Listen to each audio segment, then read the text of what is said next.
Shaykh Uthman ibn Farooq has dedicated his career not only to dawah, but also to reforming Islam. And those two tasks are related. If you present a westernized version of Islam to Americans, they're much more likely to accept Islam. But Shaykh Uthman's westernized revisions are upsetting to more traditional Muslims and to various defenders of Islam, and they're calling him out for what they regard as compromise and deception. One interesting French defender of Islam has gone into quite a bit of detail exposing Shaykh Uthman's lies about jizya, but to understand his response, we'll have to recap a discussion I had with Shaykh Uthman about jizya. So, quick recap. When I asked Shaykh Uthman about his tweet claiming that jizya should be imposed on all non-Muslims, he volunteered to explain jizya to me. According to Shaykh Uthman, jizya is simply payment for services in an Islamic state. The Islamic state provides various services to non-Muslims, so non-Muslims pay a service fee called jizya. Shaykh Uthman repeatedly compared jizya to paying taxes in the U.S. The U.S. government provides services. We pay for those services through taxes. When he said that, I quoted two passages that describe jizya as something that's supposed to humiliate non-Muslims. Muhammad said in Sahih al-Bukhari, "My livelihood is under the shade of my spear, and he who disobeys my orders will be humiliated by paying jizya." And in Ibn Kathir's commentary on Surah 929, we read, "Paying jizya is a sign of kufr and disgrace. Allah said, until they pay the jizya, if they do not choose to embrace Islam, with willing submission in defeat and subservience, and feel themselves subdued, disgraced, humiliated, and belittled.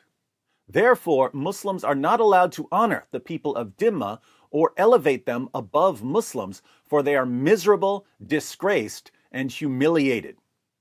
Shaykh Uthman reinterpreted all of this. He insisted that Ibn Kathir is only talking about non-Muslims who refuse to pay the jizya. If you agree to pay the jizya, you're not disgraced, humiliated, or belittled. But if you refuse to pay, the Islamic government will come after you, just as the U.S. government will come after you if you refuse to pay taxes.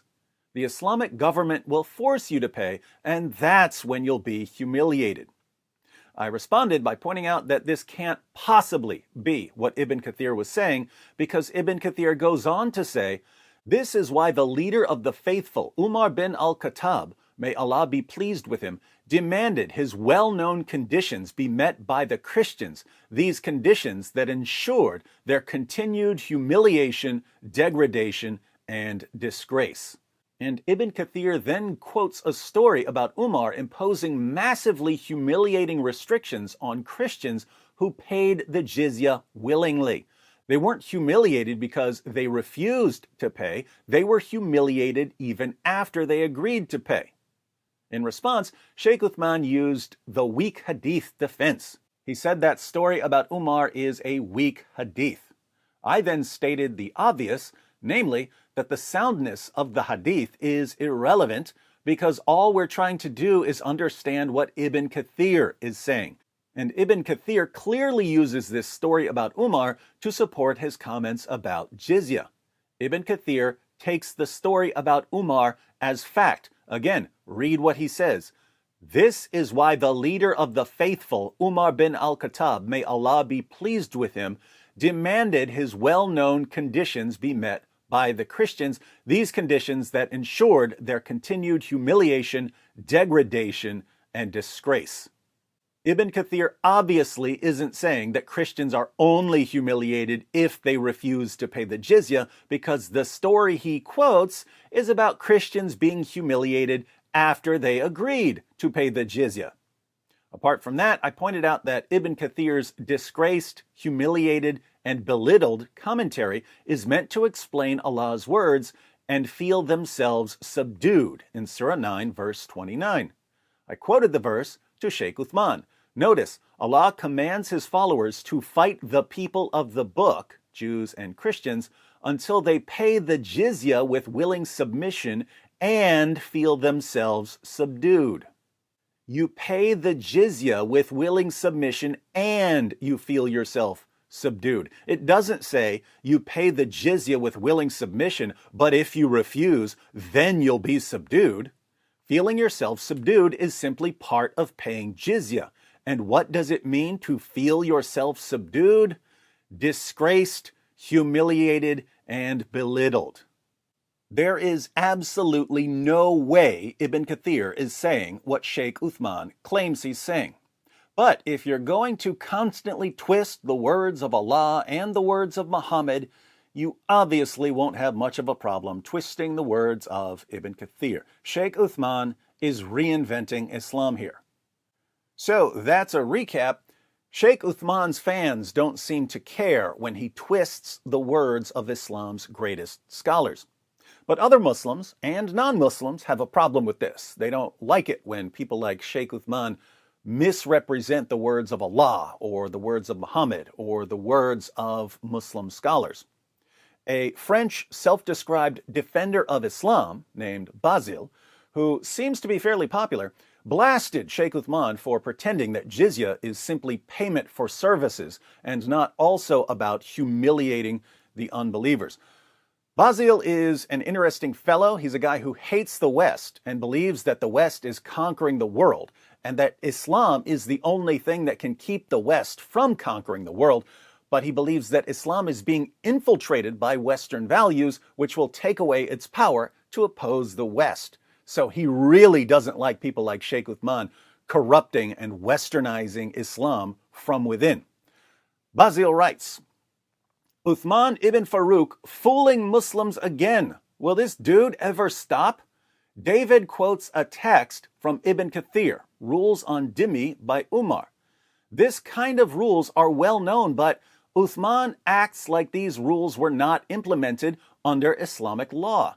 He explains, and he's right, that Ibn Kathir is not implementing fiqh. One must go to books of fiqh. All right, but what book of fiqh? If I quote a book, he will say, no, not that one. So what book? What is the reliable book for His Majesty Uthman ibn Farooq? And here is the problem for Uthman ibn Farooq. He quoted right before a reliable book of fiqh, Zad al-Mustaqni. Now we have a reliable book. He says one has to look at his videos. Well, no. Let's go to the book directly so we are sure this dude won't try to fool people again.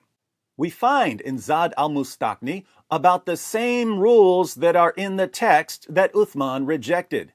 The issue here is that Uthman acts like these rules were not implemented because the narration in Ibn Kathir is weak. And so his followers, the Muslims, are fooled. And Basile gives some examples from Zad al-Mustaqni of non-Muslims being humiliated by paying jizya. Almost everything that David said is implemented, and even in the reliable book that Uthman mentioned 10 minutes before. The Muslims are fooled because Uthman acts like it was not implemented. He fools Muslims. But why? Why doing such a vile thing? And why so constantly? Basile gives some more examples of non-Muslims being humiliated by paying jizya. He continues, Oh, what happened, Uthman? You don't know what is written in your books? You keep throwing Ibn Kathir and scholars under the bus to please the Islamophobes or the FBI? He says he has been called by the FBI. There is something wrong with this dude. His followers refuse to acknowledge the truth. They believe in Uthman like their deen was hanging to him. I must admit that Uthman is very good at giving the impression that he is learned and truthful and that he demolishes David. But all that is just appearances. Islam will not drop if Uthman ibn Farooq drops. Islam will not drop if David says the truth sometimes. Islam won't drop if the dhimmis are humiliated or the murtad killed or I don't know. It's only in your heads. You have to make your minds clear and stop trying to please the kuffar. This keeps happening over and over and over. Shaykh Uthman will say absolutely anything to escape an objection or criticism. His followers love it. They love it even if he completely distorts the Quran and the Hadith and the Tafsir. Other Muslims don't like it, but they seem to be in the minority. Non-Muslims don't like it either. So I raise an objection. I quote a Muslim source. Shaykh Uthman lies in order to escape the objection. And certain Muslims who otherwise don't like me, and certain non-Muslims like Basil, who don't want Shaykh Uthman's lies spreading, end up saying, no, David is right here. Shaykh Uthman is lying. Why are they blasting Shaykh Uthman? You can't say it's because they just don't like him. They definitely don't like me, but they keep saying that I'm right. Given how much these guys despise me, and you can see from their other comments that they really, really despise me. Given how much these guys despise me, do you have any clue how difficult it must be for them to say David is right and the Muslim scholar is wrong? Basil seems genuinely confused about why Shaykh Uthman is doing this, and even more, how he keeps getting away with it. But it's actually pretty simple. Think about the various reasons someone might get into a relationship. A man and a woman, for instance.